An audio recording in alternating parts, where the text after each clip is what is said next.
Crispy পুরভরা শাহি আলুর দম এক দারুণ নিরামিষের দিনে টুইস্ট পেঁয়াজ রসুন ছাড়া। প্রথমে আমি আলু নিয়ে খোলা ছাড়িয়ে ধুয়ে নিয়েছি। আলুর মাঝখানটা সুন্দর করে চামচ দিয়ে সেঁচে বা কুড়ে আমি গর্ত করে নিয়েছি।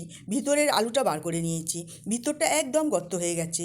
এবার একটু নুন সামান্য হলুদ মাখিয়ে আমি গ্যাসে কড়া বসিয়ে সাদা তেল গরম করে আলুগুলো ভালো করে ভেজে নিয়েছি। সোনালি করে ভেজে তুলে নিয়েছি। মাঝারি আঁচে করেছি, খেয়াল রাখতে হবে 90% যেন সিদ্ধ হয়ে যায় ভাজতে ভাজতে। এবার আসল জাদু পুর তৈরিতে। আমি পনিরটা কুড়ে নিয়েছি, পরিমাণ মতো পনির নিয়ে আলুর ভিতরের থেকে যে অংশটা বেরিয়েছিল সেগুলো আমি সিদ্ধ করে চটকে নিয়েছি বা কুড়ে নিয়েছি। ভালো করে মেখে নিয়ে এবার আদা 1 ইঞ্চি, টমেটো একটা, লঙ্কা পরিমাণ মতো দিয়ে আমি পেস্ট একটা বানিয়ে নিলাম। কড়াই সাদা তেল দিয়ে সামান্য জিরে ফোড়ন দিয়েছি, ওর মধ্যে পেস্টটা দিয়ে ভেজে নিলাম। যখন তেল ছাড়তে দেখেছি তখন পনির আলু সব দিয়ে ভালো করে নেড়ে নিয়েছি।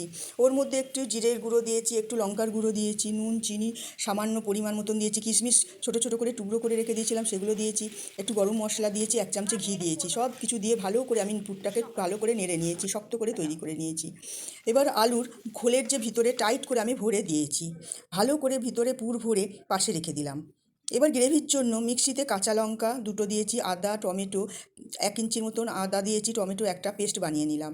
অন্যদিকে 2 চামচে পোস্ত, 1 চামচে সাদা তিল, কিছু পরিমাণ কাজুটা একটু বেশি পরিমাণ লাগবে, কিছুটা কিশমিশ একসাথে আমি দিয়ে মিক্সিতে একটা পেস্ট করে বানিয়ে রেখে দিলাম। এবার কড়াইয়ে সাদা তেল দিয়ে গরম করে একটা তেজপাতা দিয়েছি, একটু জিরে ফোড়ন দিয়েছি, একটা বড় এলাচ ছোটো এলাচ সব দিয়ে যখন দেখেছি সুন্দর গন্ধ বেরোচ্ছে তখন ওর মধ্যে টমেটোর যে পেস্টটা বানিয়ে রেখে দিয়েছিলাম সেটা দিয়ে দিলাম, দিয়ে কষে নিলাম। যখন দেখলাম তেল ছাড়ছে ওর মধ্যে জিরে গুঁড়ো, নুন, মিষ্টি, হলুদ, একটু গুঁড়ো লঙ্কা সব কিছু দিয়ে ভালো করে কষে নিয়েছি। নিয়ে জল ঢেলে দিয়েছি। যখন দেখলাম ফুটে উঠেছে আলতো হাতে আলুগুলো আমি ছেড়ে দিলাম। কিছুক্ষণ ঢাকা দিয়ে দিলাম, ফুটতে দিলাম যাতে সব মশলা আলুর ভিতর ভালো করে ঢুকে যায়। যখন দেখলাম যে গ্রেভিটা কম হয়ে এসেছে, আলুটাও মাখো মাখো হয়ে এসেছে, তখন কাজু বাদামের যে পেস্টটা বানিয়ে রেখেছিলাম সেটা দিয়ে ভালো করে কিছুক্ষণ নেড়ে নিলাম।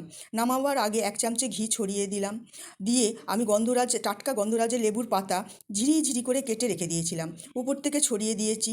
এই লেবুর পাতাটা দিলে পুরো রান্নাঘরের যে আমল বদলে দেবে। আর খাওয়ার সময় গন্ধ তো বলারই নেই।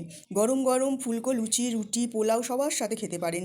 অসাধারণ স্বাদের পেঁয়াজ রসুন ছাড়া ক্রিস্পি পুরভরা শাহি আলুর দম খুব সুন্দর লাগে। ভালো লাগলে লাইক আর সাবস্ক্রাইব করতে ভুলবেন না বন্ধুরা।